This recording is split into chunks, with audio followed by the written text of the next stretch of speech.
வணக்கம். என்னன்னா இப்போ கன்னியாகுமரி டு ராமேஸ்வரம் நெடுஞ்சாலை இது.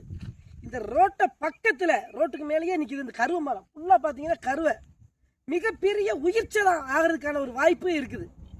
இதில் எத்தனை அதிகாரிகள் இந்த சாலையில் போய்கிட்டு இருக்காங்க, வந்துக்கிட்டு இருக்காங்க. இது எதுவும் தெரியாதா?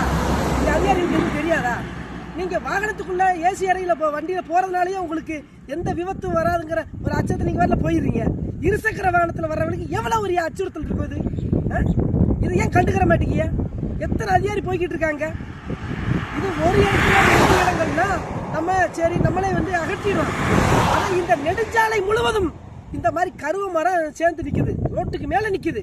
கொஞ்சம் வண்டியை நகட்டினா மேலே கருவுக்குள்ள கொண்டு போய் விடுற மாதிரி ஒரு சூழல் இருக்குது.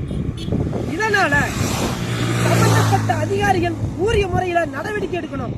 மேலும் இது சம்பந்தமா உரிய இதுக்கு சேர்ந்த அதிகாரிகளுக்கு மனு நாங்கள் அனுப்புகிறோம் இணையத்தில். இதை பார்த்துட்டு உடனே நடவடிக்கை எடுக்கணும்னு காணொலி வாயிலாக நாங்கள் கோரிக்கை வைக்கிறோம். நன்றி, வணக்கம்.